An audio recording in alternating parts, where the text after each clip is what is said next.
Hi, I'm Lenise Brothers, a registered nutritionist, women's health, hormone, and menstrual cycle coach, and the founder of Eat, Love, Move, a nutrition and well-being practice. This is the Period Story Podcast, where in each episode, I sit down with a guest to talk about their period story. We get behind some of the myths and misconceptions about periods and so much more. Now, on to today's guest. On today's episode, I was so pleased to speak to Professor Joyce Harper.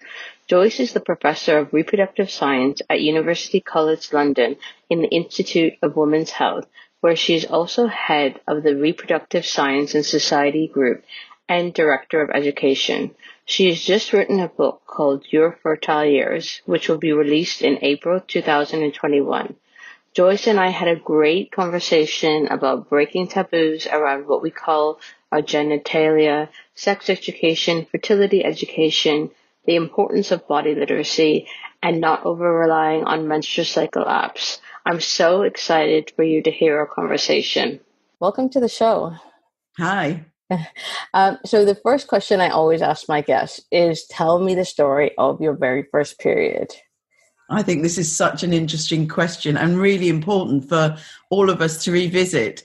So I was actually very young, and what happened to me was that I was 9 years old, and in my school, when you were in the top year, which was year 6, there was special toilets that you could go to, and you had sanitary protection there, and you had the bins for disposal, etc. But I was in the year below when I started my periods. So the teachers had to take me aside and give me special permission to use the top year's toilets. So I started to feel very odd that I was like this freaky girl, that I was now having to go to the special toilets because I'd gone through puberty and I had my periods. So I really had a feeling of being different and really, a bit abnormal and not doing what the other girls were doing.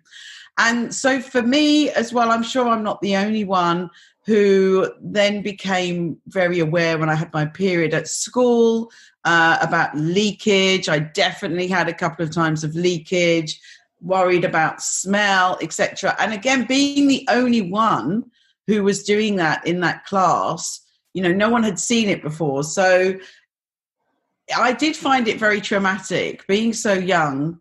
And in a way, I was envious of those friends of mine who started much later. So I don't know whether that's part of the reason I really wanted to educate women more and teach more about women's health. And it's something that I discuss a lot in the book I've just finished writing about women's health and the fertile years.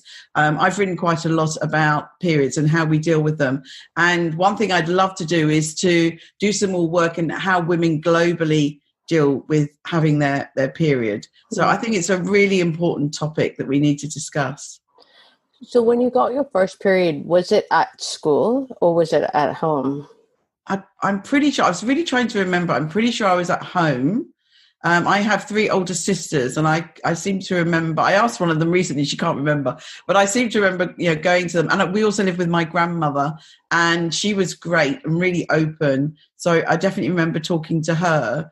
But I think it's such a hard thing for any young girl, especially at 9, to hear that every month you're going to bleed from your vagina. Mm-hmm. And I'm sure you're aware that most people don't even use the word vagina, which is another mission I'm on, that we use the word vagina, okay, and vulva. They're fine. They're not swear words. They're not, any other brilliant words that we should embrace as women to use these words. So, yeah, being told that that's going to happen. I've got 3 boys who we're all very open. We discuss things, but I've never had the experience to have to tell a girl before she starts her periods that she's going to bleed every month. But I know friends that have, and it's a hard conversation. Yeah. It's really tough to have. When you got your first period, you were at home, and you have 3 older sisters, and so did you learn kind of by osmosis what was about to happen to you, or did anyone have that conversation with you, whether it was your sisters or your grandmother? It was definitely osmosis. So I absolutely remember them sitting down around about that age to tell me about sex education. I can remember sitting at the kitchen table. My brother was there as well. I remember us having this conversation. I do not remember a conversation about periods. So it was definitely something that evolved. And I really remember not being totally mentally prepared for what was going to happen, and feeling really concerned every month and stressed when it happened. As I said, I definitely remember a couple of times leaking in the classroom and absolutely being mortified about this. And I can remember thinking, I often used to I still watch a lot of dance. And I always used to think, what do the women dancers do when they've got their period? How do they, they're being lifted in the air or whatever, how do other women deal with this? And so I think it's really important to have these conversations and to help young girls feel reassured about what they're going through. And they're not alone. Probably every other teenage girl at some point, well, I wasn't even a teenager, but girls will go through this. The majority of girls will go through this, and they're not alone. And everything that they're worrying about, other people are worrying about. So I just want these conversations out there, and for us to normalize these things and not make it taboo. Just talk about it. Yeah, it's a normal bodily function. We should be talking about it. So you're really comfortable talking about these things now. How long did it take from the time from when you got your first period to the time when you actually felt really comfortable with what was happening to you every cycle? Well, I am a very open person, and I can absolutely remember having many conversations with friends at school about this. So I sort of became the person that they came to ask. And even with sex education as well, I can remember telling my friends so many things about sex education. Not that I had sex or anything, but, just my family were all quite open and we had talked about it. So it's always been a mission of mine. And I feel really strongly that these conversations should start in the home, and we should be teaching our kids about our bodies, sex education, fertility education, and parents should feel comfortable with having these discussions. But I know it's really hard for people. And I've asked many friends who are parents about this. And I would say just roughly about half do not want to have that conversation. And many people say to me, oh, the school will do it. Some schools do it. They do it to varying levels of effectiveness. But I feel very strongly that as a parent, it's really wonderful if your child can feel comfortable talking to you about any of these issues, especially as when they have any questions or something goes wrong or they're unsure about anything, they feel comfortable coming to talk to you. And I've been really lucky. My boys do ask me a lot. And I think they go and tell their friends. I think this is really good. But I understand that a lot of adults don't have the language. So, even saying vulva and vagina, in my book, chapter 1 is all about the anatomy. And someone that read it recently said, oh, my goodness, I really didn't know the definition of what a vagina was. And she said, I feel so embarrassed. She's not alone. She's really not alone. For people who are listening thinking, what are the definitions? Can you tell them what the definitions are? Very good question.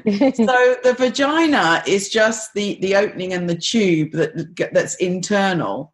And what we're normally talking about is actually the vulva. So the vulva is a term that includes the clitoris and the lips of our genitals.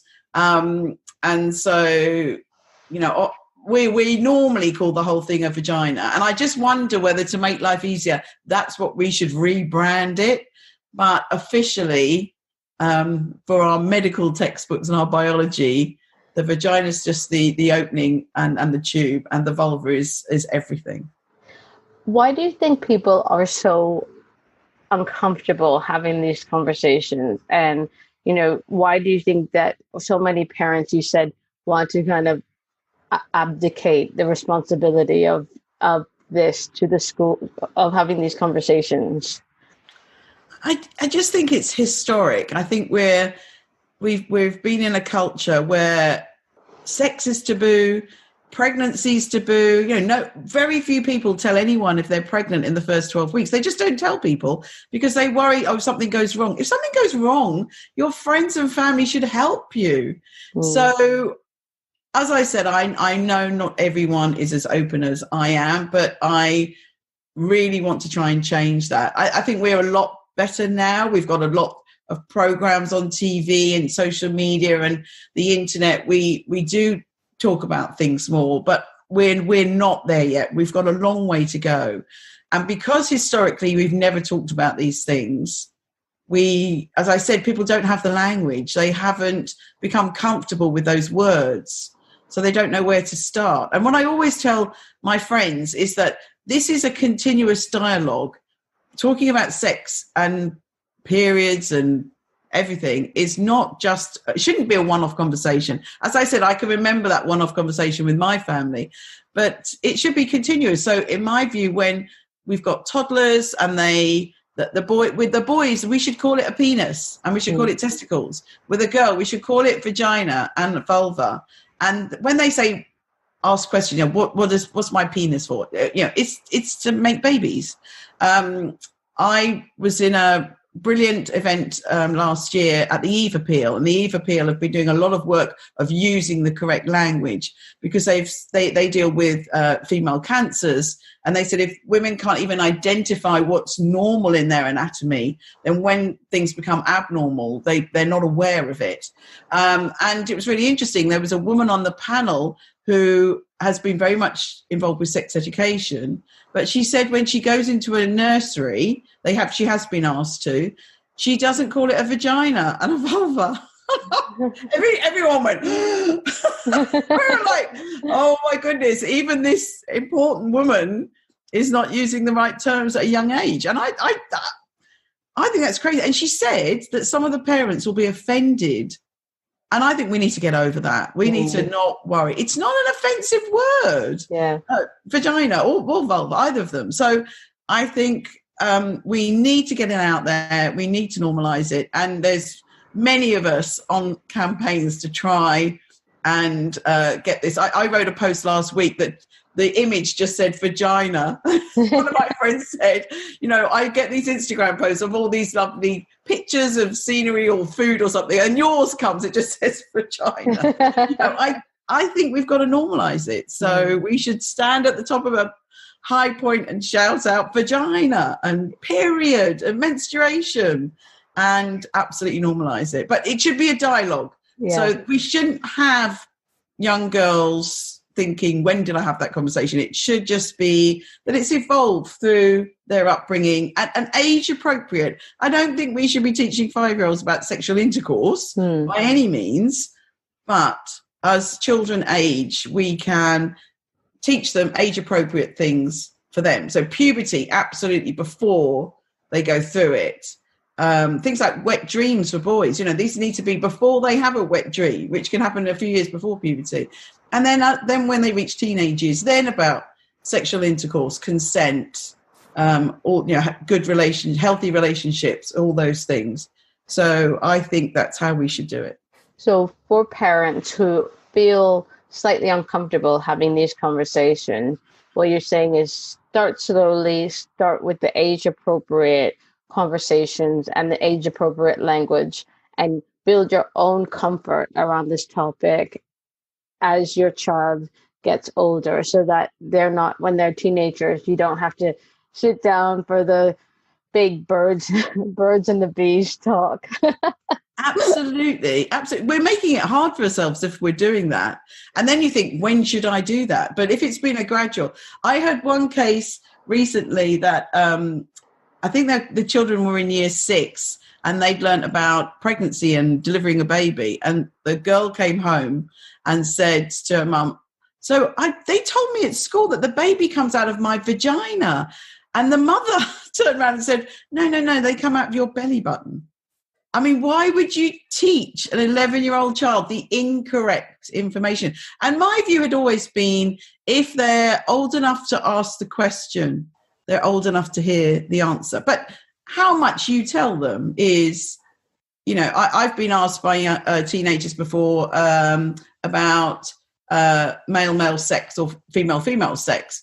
So you don't need to tell them every single thing, you know, at that conversation. But you need, I think, to give them enough for them to be aware of the answer. I completely agree. I think especially with younger kids, they'll let you know when you've given them enough information. Like they'll either walk away or they'll just move on to another topic. My eldest son, I've got one 14-year-old who's very curious, and my eldest son who's 17 keeps saying, don't ask her the question. If you ask her the question, you might not want to hear the answer. But we always laugh, and I always answer. So yeah, it's quite funny. I think it's actually another reason why it's so important is because you don't want them, especially as they get into their early teens and perhaps even younger these days, is them getting this information from pornography and learning, you know, well, this is what sex is supposed to be like, or this is what our bodies are supposed to look like. You know, you want to kind of preempt all of that, because in this day and age, it would be naive to think that your child isn't going to be exposed to porn at some point. But I really believe that it's important for them to know that that is not a true depiction of sex. Absolutely. As I've mentioned, I've written a book about the fertile years. I've got a chapter on sex and quite a large section on pornography. And I absolutely remind my sons, I know they're watching pornography.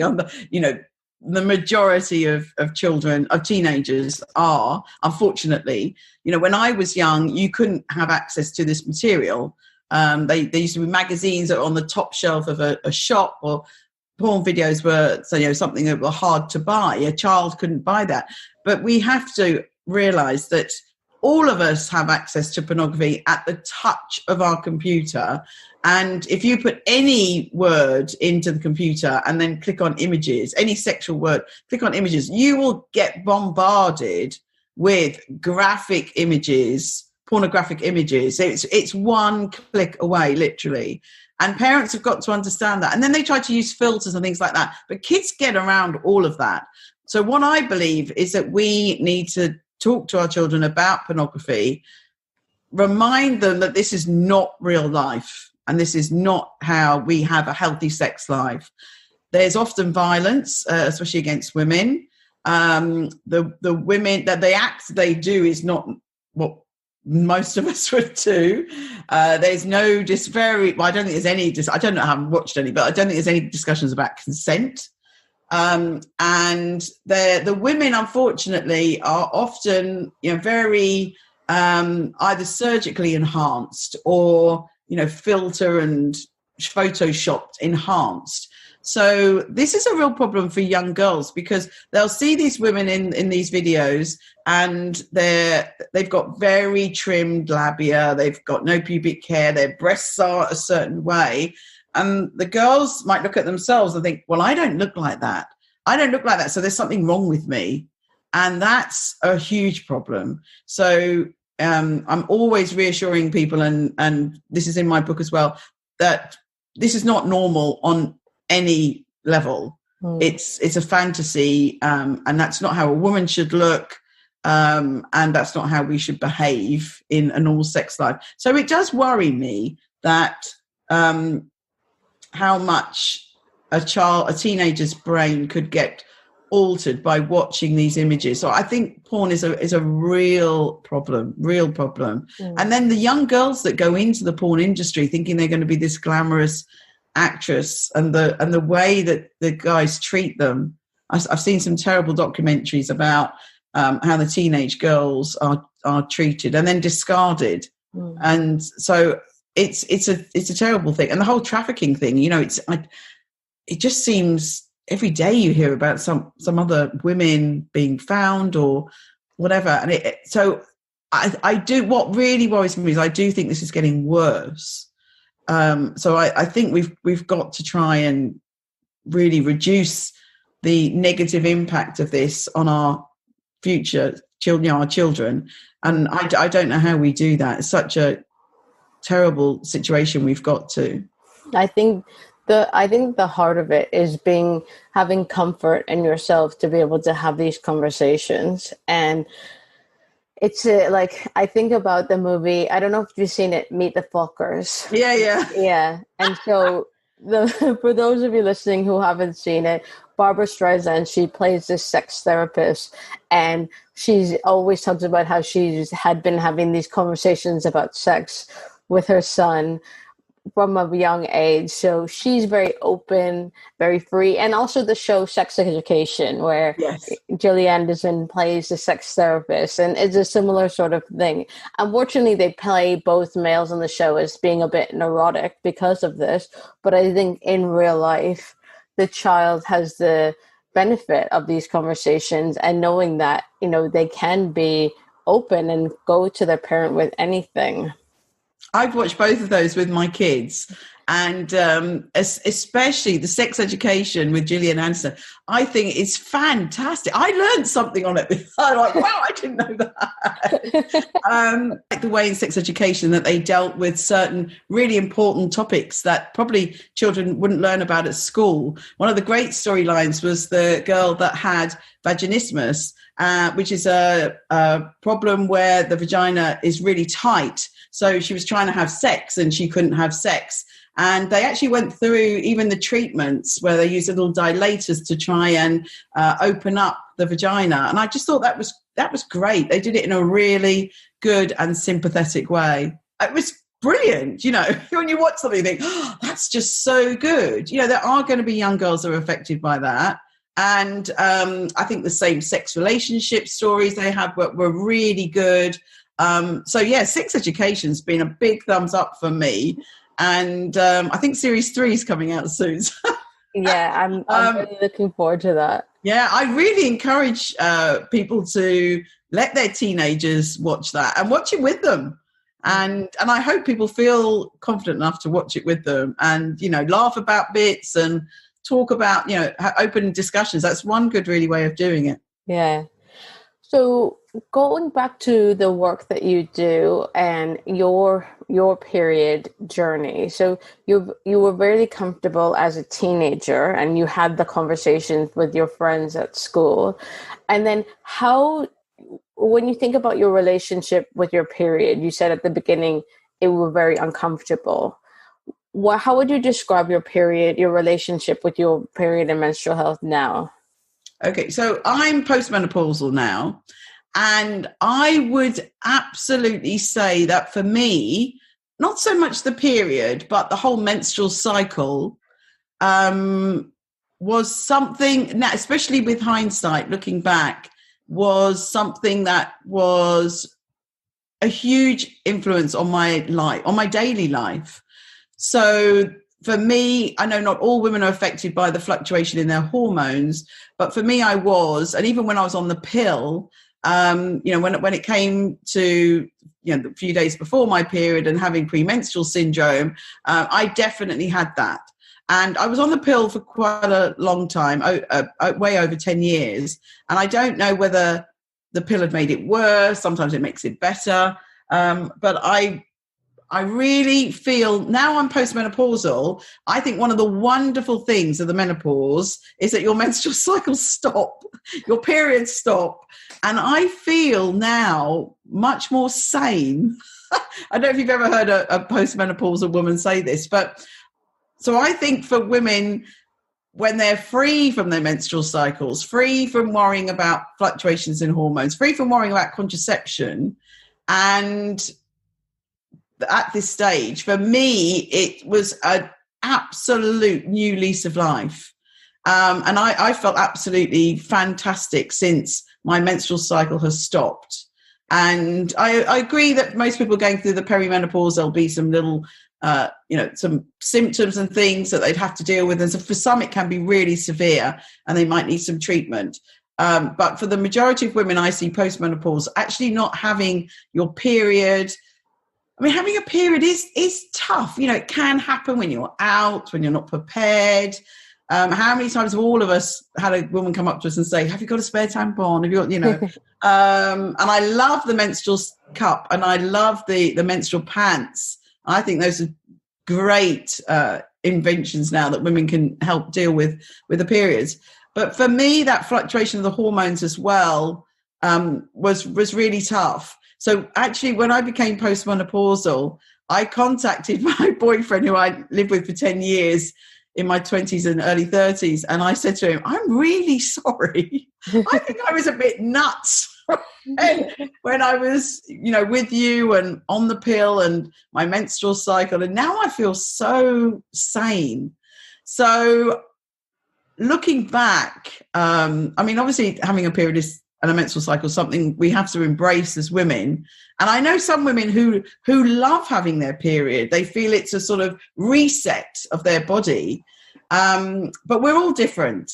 And I know that the contraception hormonal contraception that is offered now, a lot of people are able to just keep taking the hormones or the implant or the injection. You won't have periods. So there are options of what women want to do. If you love having your period, you can certainly have your period. But if you're having problems, and some women do have a lot of problems with their menstrual cycle and their periods, there are more options now of, well, trying to get over that. But I've recently reviewed a book that's coming out, I think it should be out soon, about periods. And the woman who wrote it said that she tried everything. She had a lot of problem with her periods and she tried everything and nothing really worked for her. So we have to appreciate that there's a whole different views that women can have about their periods. And we are all individual and we're all different. So some might have long cycles, short cycles. So we did a study last year. I did a study last year with one of the fertility and contraception apps called Natural Cycles. And I wanted to look at their menstrual cycle data. And we looked at over 600,000 menstrual cycles. And I wanted to see how long they were, how long the bleed was, and when the women were ovulating. And actually, I think it was 13% of women in our study had a 28-day cycle. The majority didn't. And I think a lot of women don't realize that between 21 and 35 days, menstrual cycle is classified as normal. So we get taught at school, 28-day cycle, ovulation on day 14. And that's a sort of textbook. And that's not what the majority of women would experience. So I want women to be aware that there's a huge diversity in how our menstrual cycle will be between any two women.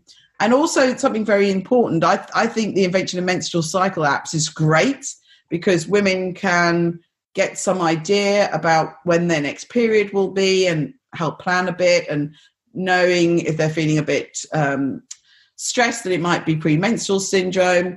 But I've got two important messages for women that use them.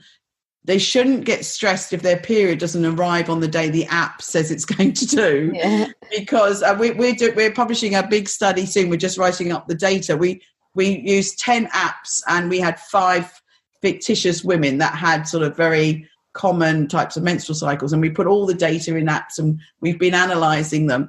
And some of the apps definitely didn't get things right. They're using algorithms, and we're human. We never act like we should be doing. So women shouldn't worry if it says you're going to have your period on Thursday and it doesn't come. It's nothing wrong. It's just a limitation of technology. But the second thing is that almost all of these menstrual cycle apps will tell a woman the day she's ovulating. And this is totally incorrect. You can't just look at your menstrual cycle dates and predict the day you're ovulating. You have to measure something. There's a few things you can measure. There's some hormones you can measure on a urine stick, or there's other ways, looking at temperature and things like that. And these will help you know when you're ovulating. You can't just look at your dates, because every woman can ovulate at different times. In our study, looking at 600,000 cycles, there were some women that ovulated on day 10 and some women that ovulated on day 26. So, and the average was actually day 17. So you can't just predict that looking at dates. So I'm really trying, I keep posting about this, trying to get these menstrual cycle apps to not even give you that information. Because I think some women will think, oh, I've ovulated, I can have unprotected sex. And then some women are using them as a fertility app and they're going to miss the day. So there are fertility apps that do measure things. They're great. And menstrual cycle apps are great, but they shouldn't tell women when they ovulate, and women shouldn't worry about having a period on a different day. I think the use of apps is really interesting, but what I think is really important is combining that with body literacy. So knowing when you ovulate, like not just relying on your app, as you say, but knowing the signs of ovulation. So what's happening with your cervical fluid, what's happening with you energetically, and then, delving deeper into your period, what's happening there. Don't just look, oh, well, my app tells me I'm going to have my period, but what's happening to your body? Are you feeling a sense of winding down? What's happening to you? What are the other physical signs that you can connect with? Because I feel like it's another example of how we're just kind of offloading our responsibility onto a piece of technology when we actually get a lot of benefit from knowing more about our bodies.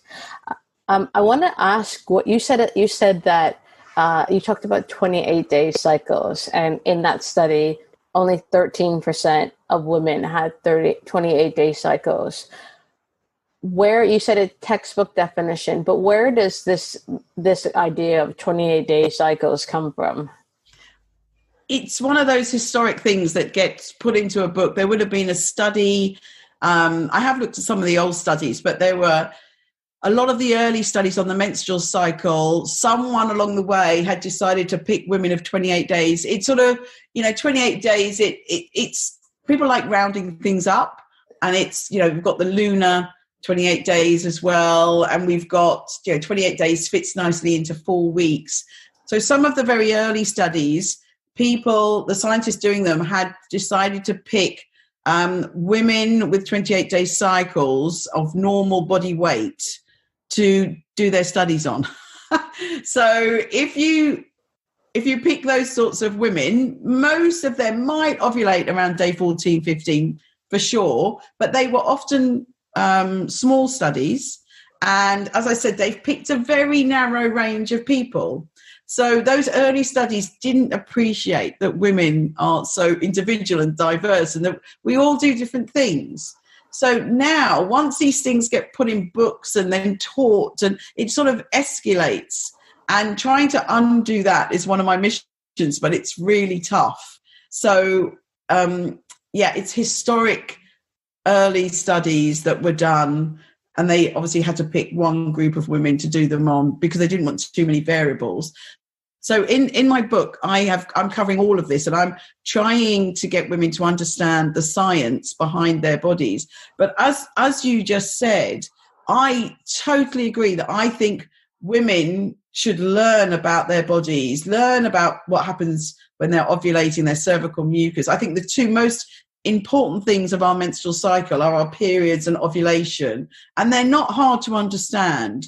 So I want women to understand how their bodies work. And the reason I've just written this book, and the reason why I've spent the majority of the last 30 odd years working in this field, because when I was younger, when I was at university, I realized that so many of my friends didn't understand how their body worked.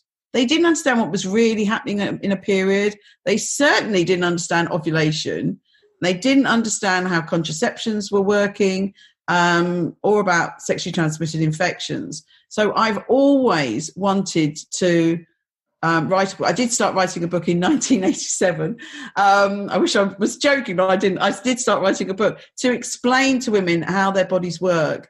And I think nowadays more women want to know this, but the information out there is saturated with false information on websites and unclear information. So I've gathered all this together in a book for women to understand their fertile years from puberty to the menopause, and to embrace being a woman, and to understand how all that works, and understand how we can keep healthy, because lots of information we have now is that if we want to get pregnant, or if we're going through the menopause, if we're leading a healthy lifestyle, all of this will be a lot easier. But also, if something's wrong, if we're having really heavy periods at a young age, if we're having really irregular periods, or very short or very long, or if we think we might not be ovulating every month, if women are in tune with their bodies and pick these things up themselves, then it's not just to do with fertility, it's to do with their own female health. I would encourage them to go and visit a doctor sooner rather than later and say, I'm just a bit concerned about my menstrual cycle, because sometimes that could pick up endometriosis, it could pick up polycystic ovarian syndrome, and these could affect our fertility, but more immediate, they actually affect our health and our menstrual health. So I don't think women should wait till they're trying to get pregnant and then think, oh, I've realized I've got polycystic ovaries. I think we should look at our menstrual cycle much earlier, and if we do think something's wrong. But how are you going to know something's wrong if you're not educated about it properly? And if at school you're told 28-day cycle, ovulation day 14. So this is what I've written a book for. I've written a book to tell women everything I can about optimizing their health, their menstrual health, their pre-pregnancy health, everything.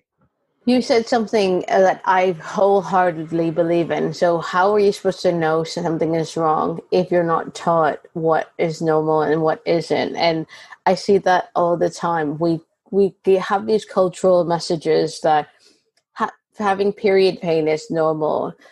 Feeling like emotionally all over the place before your period is normal. I saw someone posting on Instagram a couple of months ago talking about how bloating is normal.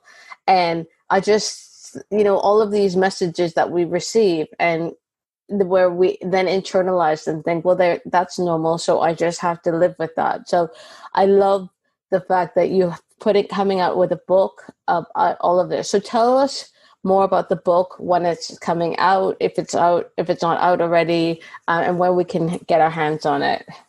Thank you so much. So, as I said, I started writing this in 1987. There was one book I'd come across called Our Body, Ourselves, which is an American book, which was great. But I thought there's some things in there that they haven't quite covered, and I would like to write that. But I was very young, and time goes very quickly.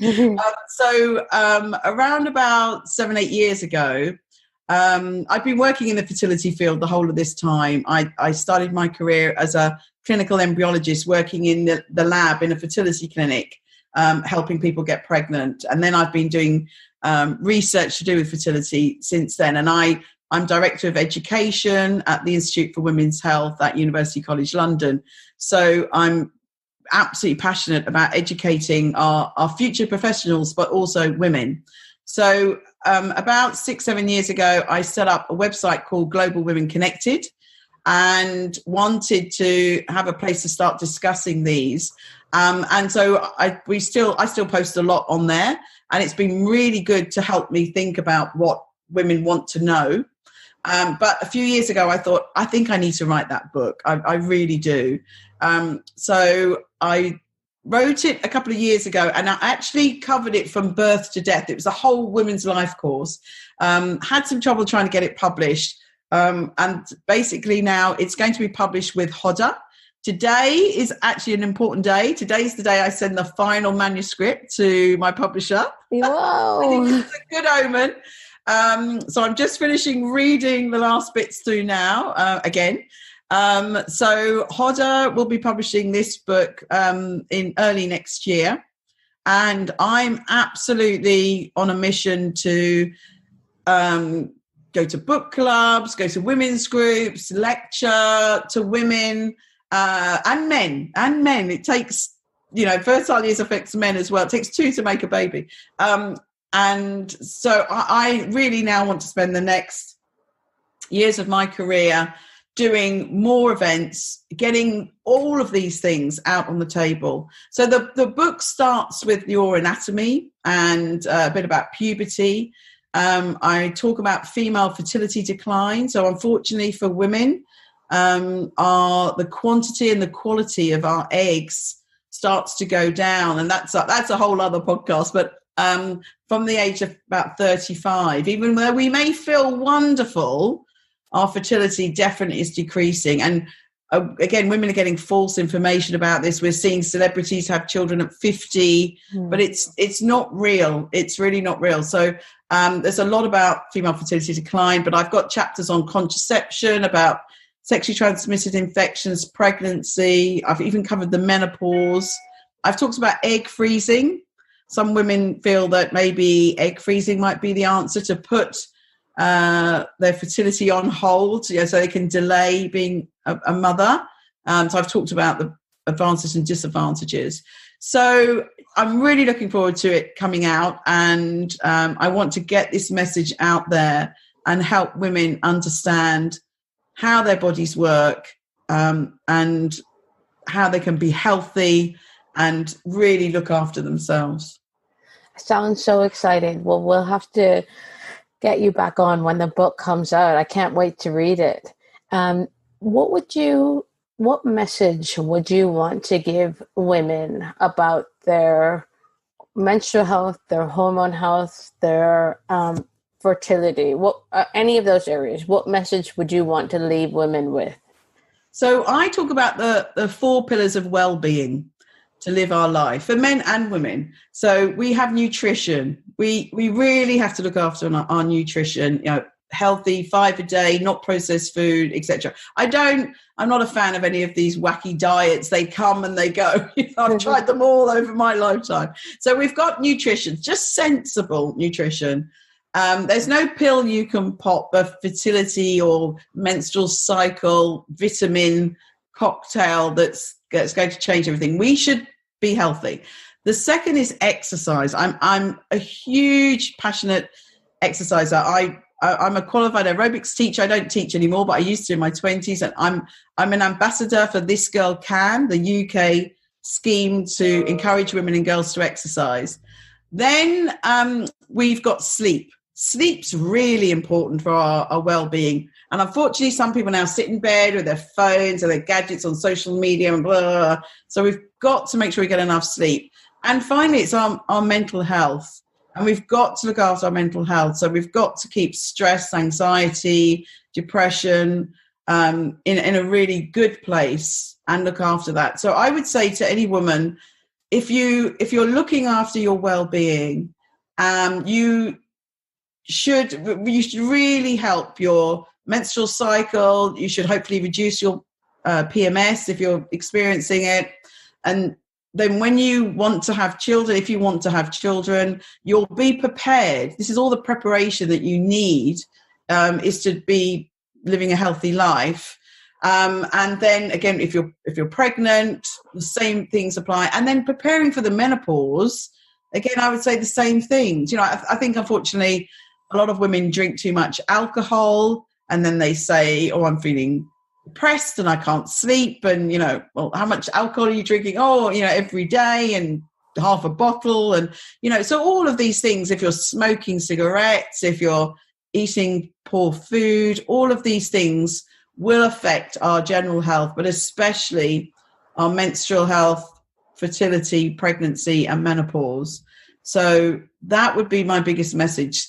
Just get in that routine as soon as you can and really look after your body. Your body's your temple. Look after it. But the last thing would be, if you're doing everything really great and you're suffering from anything, heavy periods, PMS, no periods, too many periods, whatever, you think there might be something wrong, then it's really important. Don't suffer in silence. If you're unsure, go and see your doctor and try not to Google it.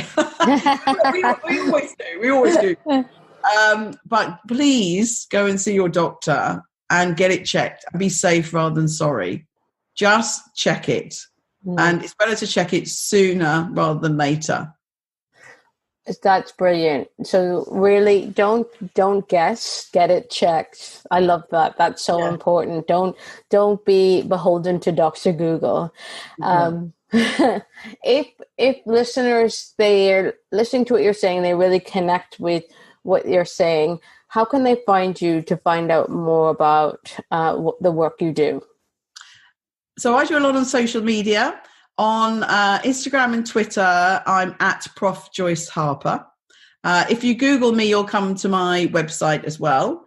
And then I have a Facebook group called Global Women Connected and post various things on there and get discussions going. So, and I'm on LinkedIn, Prof. Joyce Harper, again, you'll find me. So very easy to find. I'm pretty sure if you just put Joyce Harper in Google, good old Google, it just comes straight up with all my contacts. So always welcome to have conversations and hear things and just get the message out there. Let's talk about women's health. Let's normalize it. Yes, that's normalize women's health. I love that. Thank you so much for coming onto the show. It's been so wonderful speaking to you. Thank you so much. For more inspiring conversations, head over to periodstorypod.com, where we have so many more for you to peruse. If you want help with your menstrual or hormone health, email me on hello@eatlovemove.com to set up a free 30-minute hormone health review. If you like today's show, please don't forget to subscribe, rate, and review wherever you get your podcasts. Tag us, come say hi, and send in your requests for who you'd like to see on the show on Instagram and Twitter on @periodstorypod or email us at hello@periodstorypod.com. I'm Lenise Brothers, and you've been listening to Period Story. Thank you so much for listening.